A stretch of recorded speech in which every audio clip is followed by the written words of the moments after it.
बेटा, था वो दृढ़ता का भंडार। वल्लभ भाई पटेल नाम कहलाता था सरदार। कृषक कार्मिक जनगण से था उसको प्यार अपार। अखिल देश ने उसे रहनुमा किया था स्वीकार। गांधी बापू का शिष्य, सत्य अहिंसा का अवतार, किंतु एक भारत करने को धर लेता हथियार। लौह पुरुष संबोधन था वो लोहे की दीवार। तेज पुंज तुम, शक्ति पीठ तुम, बल का सागर अपरंपार। ऋणी देश का नम्र नमन तुम स्वीकारो सरदार।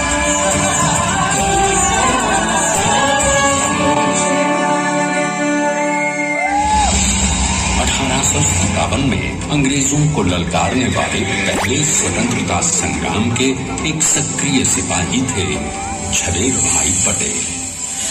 करमसद गांव के इस बहादुर देशभक्त किसान और उनकी पत्नी लाडबाई के 5 बेटों और 1 बेटी में से चौथे पुत्र थे वल्लभ भाई। बालक वल्लभ ने करमसद के बाद नडियाद से अपनी हाई स्कूल की शिक्षा पूरी की। फिर 13 साल की उम्र में उनकी शादी भी हो गई, छोटी सी झवेर बाई से। 2 बच्चों, बेटी मणिबेन और बेटे डाया भाई को जन्म देने के बाद झवेर बाई असमय ही चल बसी। सदी बदलने और 20वीं सदी आने पर उनका जीवन भी एक चमत्कार की तरह बदला। प्लीडर का इम्तिहान पास करके वो वकालत करने लगे। पहले गोधरा, फिर आनंद और उसके बाद अहमदाबाद में। मगर जल्द ही वकालत छोड़कर वो बैरिस्टर बनने की इच्छा से इंग्लैंड चले गए। लंदन में बैरिस्ट्री में अव्वल आने और वजीफा जीतने वाले वो अनोखे भारतीय थे। अब तो अहमदाबाद की वरिष्ठ अदालत में बैरिस्टर पटेल की जिरह और जीतों की धूम मच गई।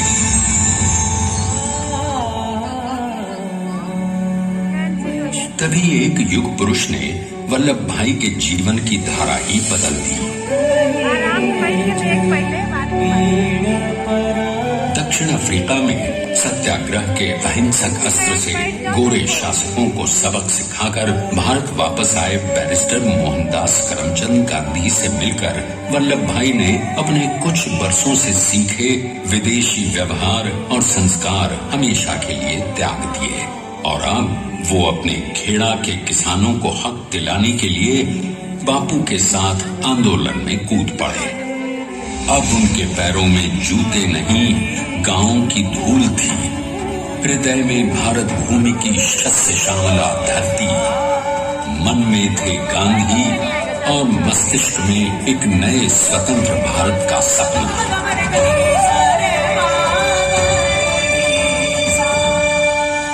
तभी बारडोली के मजबूर मजलूम किसानों की यातना का समाचार उनके पास पहुंचा। तुरंत वल्लभ भाई वहां पहुंचे और यूं शुरू हुआ भारत का सबसे बड़ा और सफल किसान आंदोलन बारडोली। वल्लभ भाई ने बारडोली के 87,000 किसानों को ऐसा अटल अडिग अचल मनोबल दिया कि अंग्रेजी सरकार हिल गई और 1 बरस के बाद उनका लगान माफ कर दिया गया। अब तो पूरे देश में लोग वल्लभ भाई के नाम की कस्में खाने लगे। स्वयं महात्मा गांधी ने कहा, अब वल्लभ भाई मेरे शिष्य या साथी नहीं, सारे देश के सरदार हैं और देश को मिल गया एक अनोखा असरदार सरदार।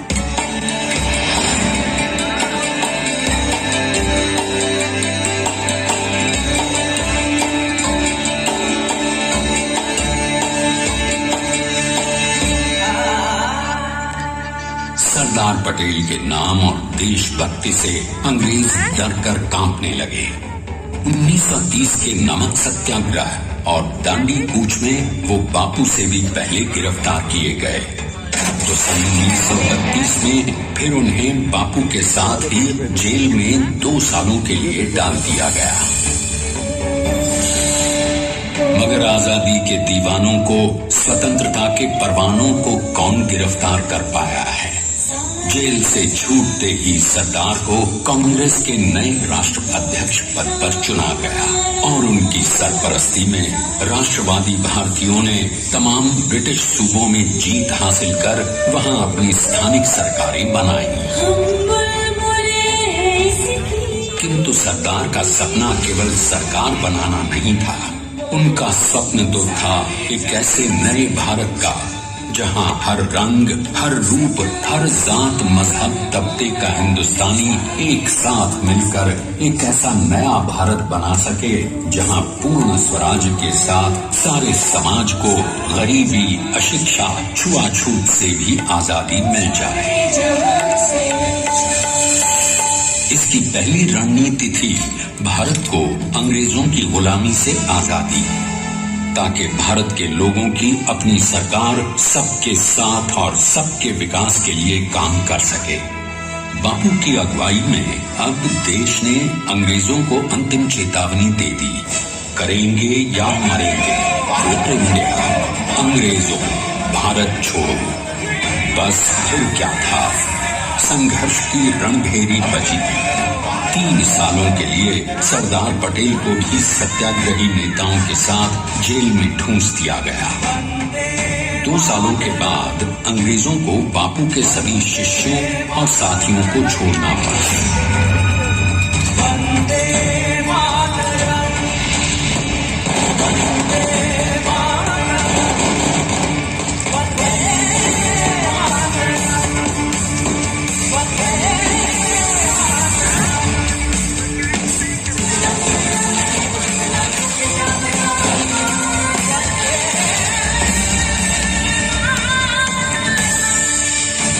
स्वतंत्रता के स्वप्न के सच होने के साथ अब सरदार पर कई एक नई जिम्मेदारियां थीं।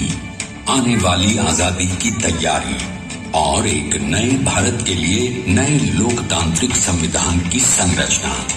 जैसा उनके साथी ने खुद कहा था, सरदार ने ही छेनी हथौड़ी लेकर एक नए भारत को उकेरा है।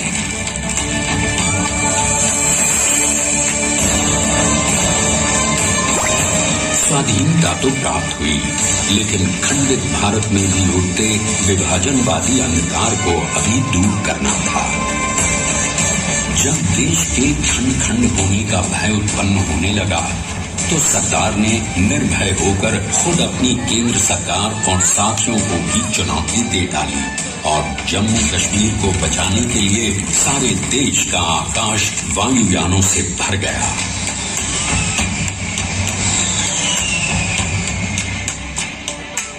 और फिर हैदराबाद और जूनागढ़ के भारत में विलयीकरण को पाकिस्तान से चुनौती मिली। सरदार चाहते थे कि देश की 1 इंच धरती अब और विभाजित नहीं होनी चाहिए। नए भारत को एक करने के लिए समझा बुझाकर, मना कर 565 रियासतों को सरदार ने अपनी सूझबूझ, सदाशयता, संबल से एक नए स्वतंत्र भारत का अभिन्न अंग बना दिया। हमारे इतिहास में अखंड भारत के पुरुषार्थ का ये एक महानतम अध्याय है। जैसा उन्होंने स्वयं कहा था, हमें नए धागों को पुराने ताने बाने में ऐसे पिरोना है कि एक दूसरे में गुंथ जाएं और बेहतरीन बनावट वाला एक नया भारत उभर कर सामने आ सके। अंततः अपने वज्र दृढ़ संकल्प से एक नया विराट विशाल एक भारत श्रेष्ठ भारत बनाकर दिखा ही दिया सरदार ने। संसार के सबसे बड़े प्रजातंत्र के शिल्पी को प्रणाम करने के लिए देश ने बनाया है ये समर्थ स्मारक। स्वाधीन भारत को समर्थ भारत में बदलने वाले सरदार पटेल को समर्पित प्रेरणा तीर्थ भी है। प्रधानमंत्री श्री नरेंद्र मोदी के नेतृत्व में बनी विश्व की इस विशालतम प्रतिमा के सामने आकर सारी दुनिया जैसे स्वयं ही नतमस्तक हो जाती है।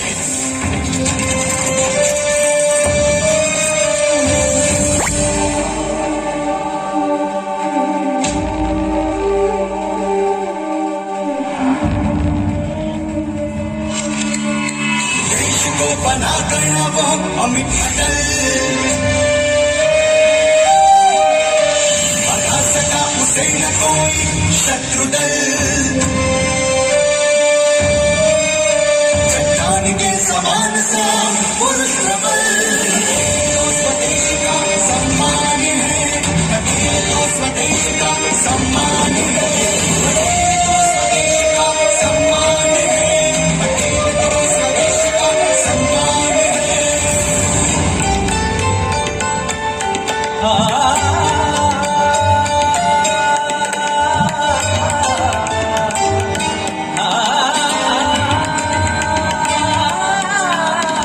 ऊंचाइयां आकाश को छुए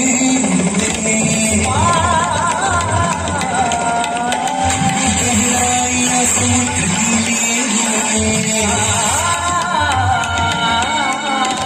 कदम अडिग जमीन पर जमे हुए पटेल अपनी आन का निशान है, पटेल अपनी आन का निशान है, पटेल को स्वदेश का सम्मान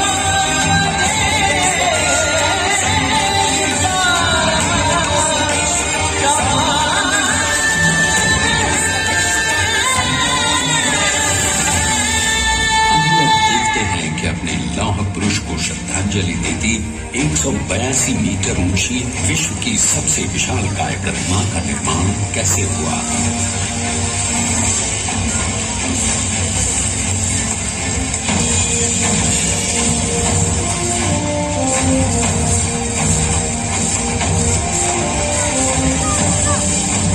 गगन चूमती इस अद्वितीय अभूतपूर्व प्रतिमा को बनाने के लिए सबसे पहले नदी पर 4,500 क्यूबिक मीटर का राफ्ट बना और फिर सीधा 600 फीट का कंक्रीट का कोर बनाया गया।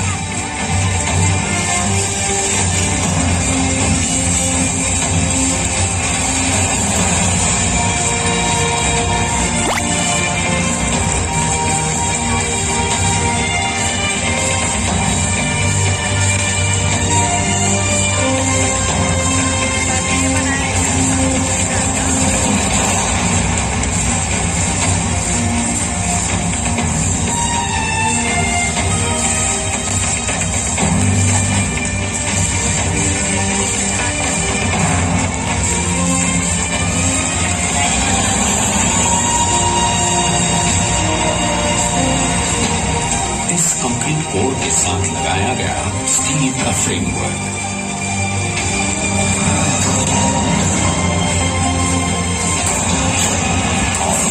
इस फ्रेमिंग पर 6,500 ब्रॉन्ज के पीसेस लगाए गए।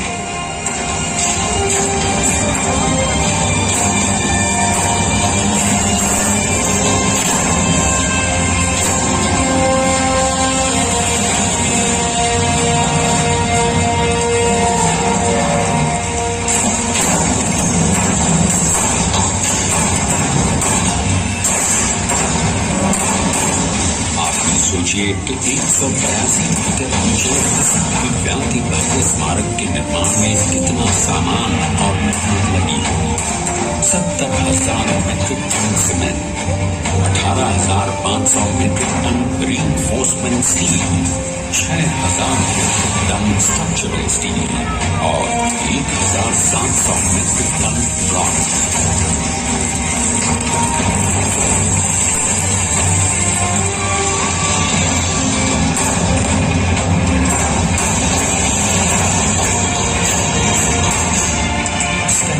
यूनिटी आज एक वर्ल्ड आइकॉन है और इसे मुमकिन बनाने में एक सेकंड भी ब्रेक लिए बिना देश भर की टीम ने 24/7 काम किया। 250 से ज्यादा इंजीनियर्स, 4,500 से ज्यादा स्किल फोर्स और 3 लाख मानव दिन। हम गर्व गर्व से कह सकते हैं कि कुल मिलाकर स्टैच्यू ऑफ यूनिटी के निर्माण में 95% माल सामान, मजदूर, इंजीनियर्स और एक्सपर्ट्स थे भारतीय। जानते हैं कि 182 मीटर ऊंची इस भव्य प्रतिमा को बनाने में कितना समय लगा? डिजाइन के लिए 12 महीने और निर्माण के लिए 34 महीने, यानी कुल मिलाकर केवल 46 महीने।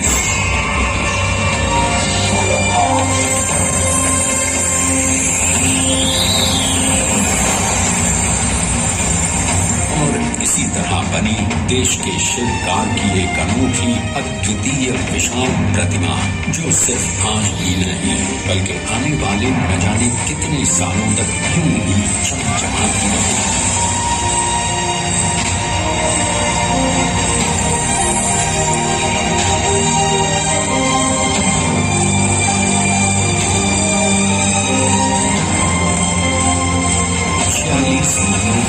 लगातार बिना रुके एकजुट होकर न जाने कितनों ने परिश्रम किया और उनका साथ दिया भारत की 125 करोड़ जनता ने। और तभी मुमकिन हो पाया एक ऐतिहासिक निर्माण जो आज कहलाता है भारत की नई पहचान। स्टैच्यू ऑफ यूनिटी, विश्व की सबसे ऊंची प्रतिमा। सरदार ने अपनी गंभीरता, शालीनता और दूरदर्शिता से भारत को संगठित करने के असंभव कार्य को संभव कर दिखाया। आइए आज हम सब उन्हीं की महिमा में विश्व के सामने एक उदाहरण रखें, क्योंकि ये ही भारत को श्रेष्ठता के मार्ग पर ले जाएगा। हमारा कर्तव्य ये है कि हमें निश्चय कर लेना चाहिए कि हमें हिंदुस्तान में जितने लोग हैं सबको मिल के भाई भाई की तरह के रहना है। स्टैच्यू ऑफ यूनिटी एकता की प्रतिमा और श्रेष्ठता का प्रतिबिंब है। एक पहल है इस अखंड भारत को श्रेष्ठ भारत बनाने के सपने को पूरा करने के लिए। एक पुकार है हम सबको एकजुट होने के लिए। एक आंदोलन है भारत को सबसे आगे ले जाने के लिए, श्रेष्ठ बनाने के लिए। आपके योगदान और विश्वास से ही बनेगा एक भारत श्रेष्ठ भारत। एकता का स्मारक है, एकता का संदेश है कि भाषा एक, भाव एक, राज्य एक, राष्ट्र एक, पंथ अनेक, लक्ष्य एक, बोली अनेक, स्वर एक, रंग अनेक, तिरंगा एक, समाज अनेक, भारत एक, रिवाज अनेक, संस्कार एक, योजना अनेक, मकसद एक, कार्य अनेक, संकल्प एक, राह अनेक, मंजिल एक, पहनावा अनेक, प्रतिभा एक, चेहरे अनेक, मुस्कान एक। ये एकता का संदेश लेकर के हम चले। और भाइयों बहनों, ये भारत की विशेषता है, विविधता में एकता। यही भारत की विशेषता है।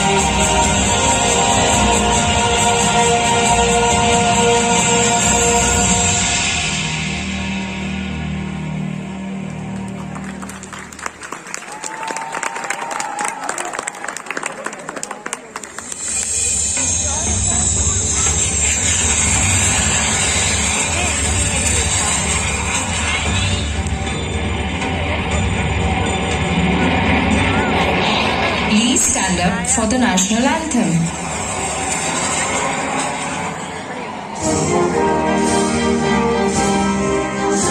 सजना सफला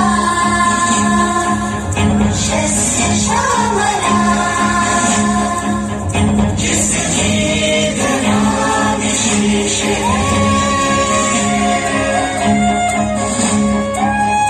गंगा यमुना सरस्वती से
विनम्र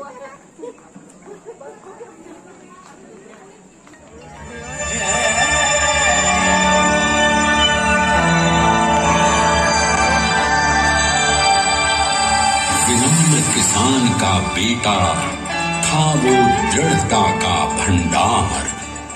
वल्लभ भाई पटेल नाम कहलाता था सरदार। कृषक कार्मिक जनगण से था उसको प्यार अपार। अखिल देश ने उसे रहनुमा किया था स्वीकार। गांधी बापू का शिष्य, सत्य अहिंसा का अवतार, किंतु एक भारत करने को धर लेता हथियार। लौह पुरुष संबोधन था वो लोहे की दीवार। तेज पुंज तुम, शक्ति पीठ तुम, बल का सागर अपरंपार। ऋणी देश का नम्र नमन तुम स्वीकारो सरदार।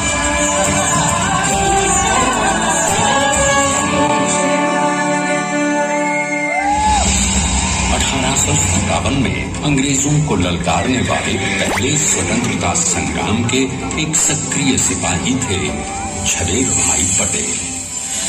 करमसद गांव के इस बहादुर देशभक्त किसान और उनकी पत्नी लाडबाई के 5 बेटों और 1 बेटी में से चौथे पुत्र थे वल्लभ भाई।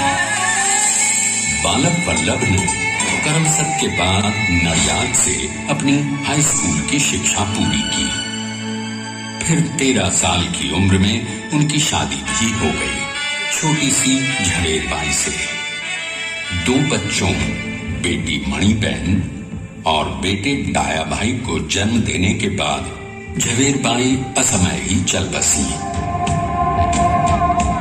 सदी बदलने और 20वीं सदी आने पर उनका जीवन भी एक चमत्कार की तरह बदला।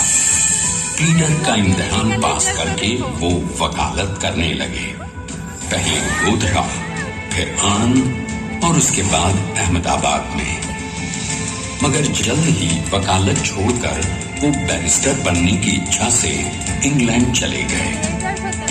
लंदन में बैरिस्ट्री में अव्वल आने और वजीफा जीतने वाले वो अनोखे भारतीय थे। अब तो अहमदाबाद की वरिष्ठ अदालत में बैरिस्टर पटेल की जिरह और जीतों की धूम मच गई।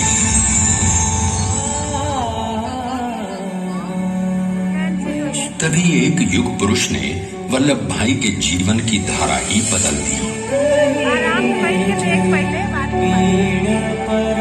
दक्षिण अफ्रीका में सत्याग्रह के अहिंसक अस्त्र से गोरे शासकों को सबक सिखाकर भारत वापस आए बैरिस्टर मोहनदास करमचंद गांधी से मिलकर वल्लभ भाई ने अपने कुछ वर्षों से सीखे विदेशी व्यवहार और संस्कार हमेशा के लिए त्याग दिए और अब वो अपने खेड़ा के किसानों को हक दिलाने के लिए बापू के साथ आंदोलन में कूद पड़े। अब उनके पैरों में जूते नहीं, गांव की धूल थी। हृदय में भारत भूमि की शस्य श्यामला धरती। मन में थे गांधी और मस्तिष्क में एक नए स्वतंत्र भारत का सपना।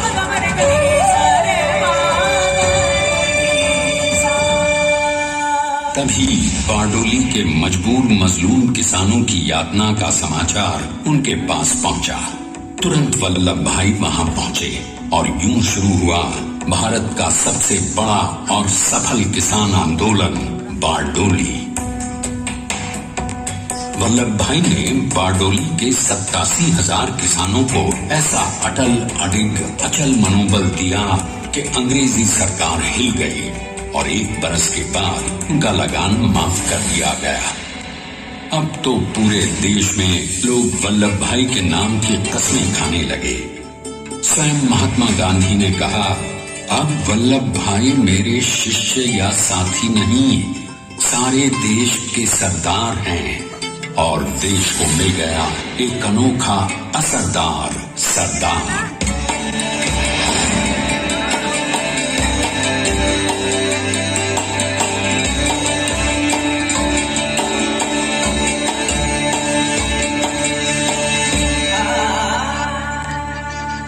सरदार पटेल के नाम और देशभक्ति से अंग्रेज डर कर कांपने लगे। 1930 के नमक सत्याग्रह और दांडी कूच में वो बापू से भी पहले गिरफ्तार किए गए।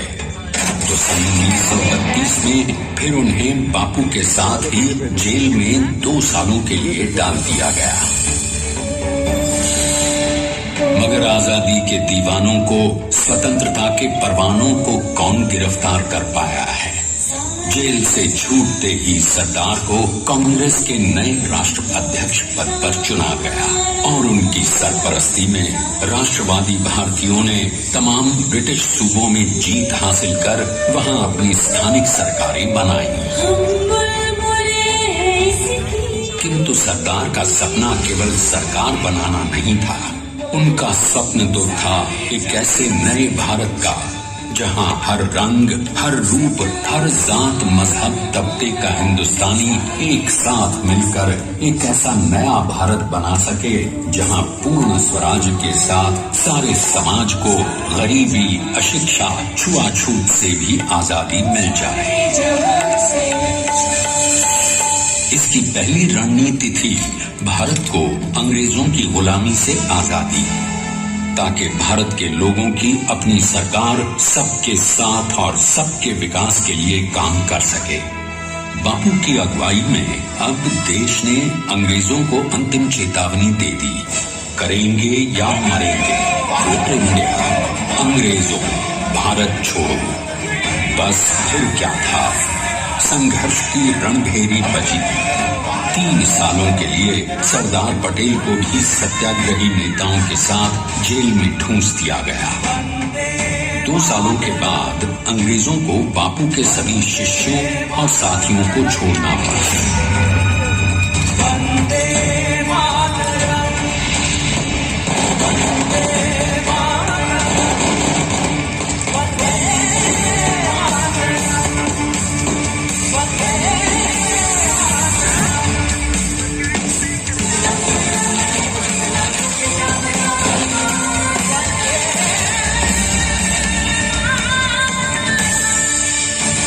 स्वतंत्रता के स्वप्न के सच होने के साथ अब सरदार पर कई एक नई जिम्मेदारियां थीं।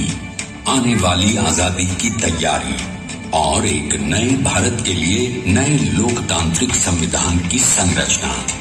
जैसा उनके साथी ने खुद कहा था, सरदार ने ही 6वीं हथौड़ी लेकर एक नए भारत को उकेरा है।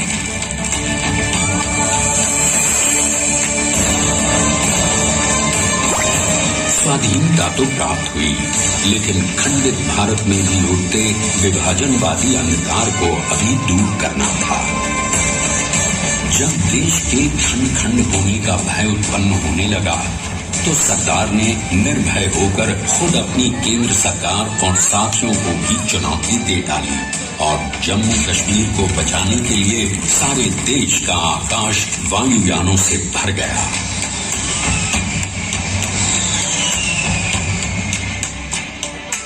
और फिर हैदराबाद और जूनागढ़ के भारत में विलयीकरण को पाकिस्तान से चुनौती मिली। सरदार चाहते थे कि देश की 1 इंच धरती अब और विभाजित नहीं होनी चाहिए। नए भारत को एक करने के लिए समझा बुझाकर, मना कर 565 रियासतों को सरदार ने अपनी सूझबूझ, सदाशयता, संबल से एक नए स्वतंत्र भारत का अभिन्न अंग बना दिया। हमारे इतिहास में अखंड भारत के पुरुषार्थ का ये एक महानतम अध्याय है। जैसा उन्होंने स्वयं कहा था, हमें नए धागों को पुराने ताने बाने में ऐसे पिरोना है कि एक दूसरे में गुंथ जाए और बेहतरीन बनावट वाला एक नया भारत उभर कर सामने आ सके। अंततः अपने वज्र दृढ़ संकल्प से एक नया विराट विशाल एक भारत श्रेष्ठ भारत बनाकर दिखा ही दिया सरदार ने। संसार के सबसे बड़े प्रजातंत्र के शिल्पी को प्रणाम करने के लिए देश ने बनाया है ये समर्थ स्मारक। स्वाधीन भारत को समर्थ भारत में बदलने वाले सरदार पटेल को समर्पित प्रेरणा तीर्थ भी है।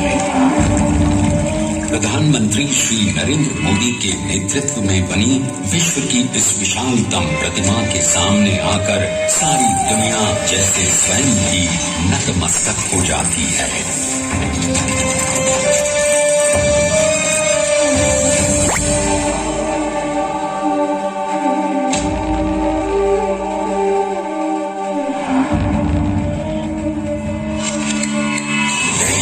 बना गया वो अमित अटल, बना सका उसे न कोई शत्रुदल। चट्टान के समान सा पुरुष प्रबल, तो स्वदेश का सम्मान है, तो स्वदेश का सम्मान है, तो स्वदेश का सम्मान है।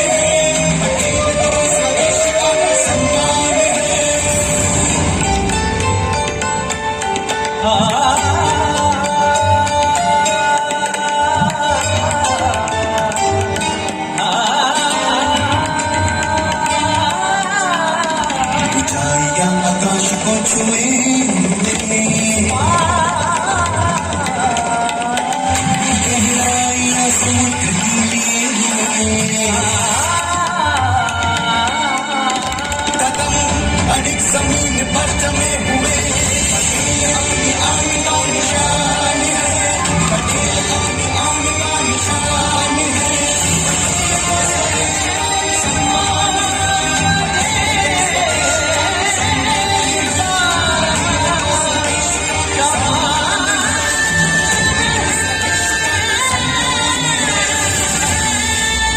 देखते हैं कि अपने लौह पुरुष को श्रद्धांजलि देती 182 मीटर ऊंची विश्व की सबसे विशालकाय प्रतिमा का निर्माण कैसे हुआ।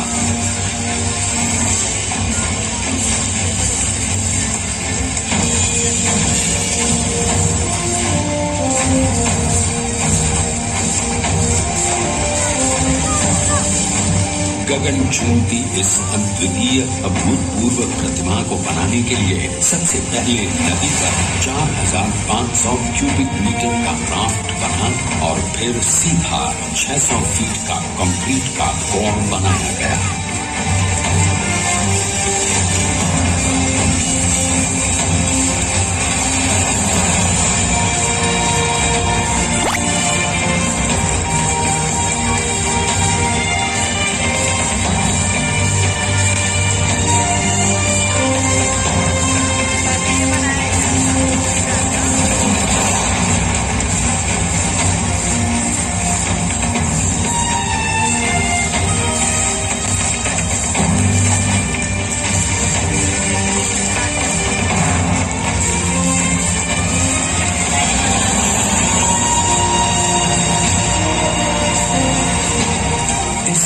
कोर के साथ लगाया गया स्टील का फ्रेमवर्क।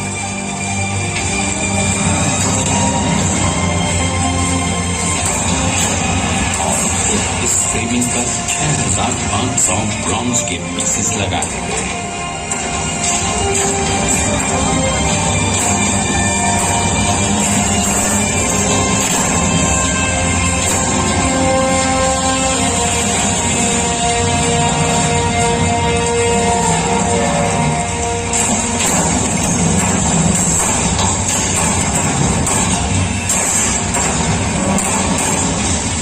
सोचिए कि 182 मीटर ऊंचे भव्य भव्य स्मारक के निर्माण में कितना सामान और मेहनत लगी होगी।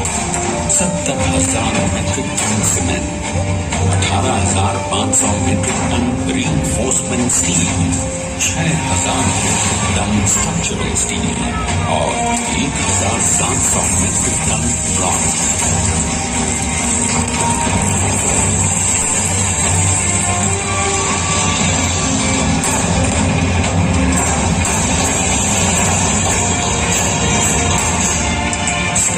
यूनिटी आज एक वर्ल्ड आइकॉन है और इसे मुमकिन बनाने में एक सेकंड भी ब्रेक लिए बिना देश देश भर की टीम ने 24/7 काम किया। 250 से ज्यादा इंजीनियर्स, 4,500 से ज्यादा सिविल फोर्स और 3 लाख मानव सेवा। हम गर्व से कह सकते हैं कि कुल मिलाकर स्टैच्यू ऑफ यूनिटी के निर्माण में 95% माल सामान, मजदूर, इंजीनियर्स और एक्सपर्ट्स थे भारतीय। जानते हैं कि 182 मीटर ऊंची इस भव्य प्रतिमा को बनाने में कितना समय लगा? डिजाइन के लिए 12 महीने और निर्माण के लिए 34 महीने, यानी कुल मिलाकर केवल 46 महीने।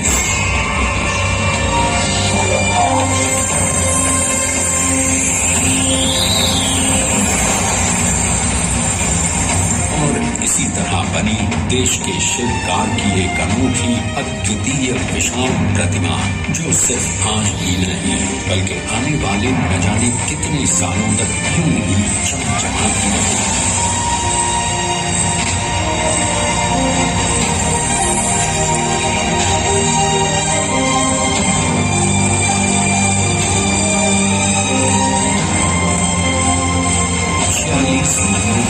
लगातार बिना रुके एकजुट होकर न जाने कितनों ने परिश्रम किया और उनका साथ दिया भारत की 125 करोड़ जनता ने। और तभी मुमकिन हो पाया एक ऐतिहासिक निर्माण जो आज कहलाता है भारत की नई पहचान। स्टैच्यू ऑफ यूनिटी, विश्व की सबसे ऊंची प्रतिमा। सरदार ने अपनी गंभीरता, शालीनता और दूरदर्शिता से भारत को संगठित करने के असंभव कार्य को संभव कर दिखाया। आइए आज हम सब उन्हीं की महिमा में विश्व के सामने एक उदाहरण रखें, क्योंकि ये ही भारत को श्रेष्ठता के मार्ग पर ले जाएगा। हमारा कर्तव्य ये है कि हमें निश्चय कर लेना चाहिए कि हमें हिंदुस्तान में जितने लोग हैं सबको मिल के भाई भाई की तरह रहना है। स्टैच्यू ऑफ यूनिटी एकता की प्रतिमा और श्रेष्ठता का प्रतिबिंब है। एक पहल है इस अखंड भारत को श्रेष्ठ भारत बनाने के सपने को पूरा करने के लिए। एक पुकार है हम सबको एकजुट होने के लिए। एक आंदोलन है भारत को सबसे आगे ले जाने के लिए, श्रेष्ठ बनाने के लिए। आपके योगदान और विश्वास से ही बनेगा एक भारत श्रेष्ठ भारत। एकता का स्मारक है, एकता का संदेश है कि भाषा अनेक, भाव एक, राज्य अनेक, राष्ट्र एक, पंथ अनेक, लक्ष्य एक, बोली अनेक, स्वर एक, रंग अनेक, तिरंगा एक, समाज अनेक, भारत एक, रिवाज अनेक, संस्कार एक, योजना अनेक, मकसद एक, कार्य अनेक, संकल्प एक, राह अनेक, मंजिल एक, पहनावा अनेक, प्रतिभा एक, चेहरे अनेक, मुस्कान एक। ये एकता का संदेश लेकर के हम चले। और भाइयों बहनों, ये भारत की विशेषता है, विविधता में एकता। यही भारत की विशेषता है।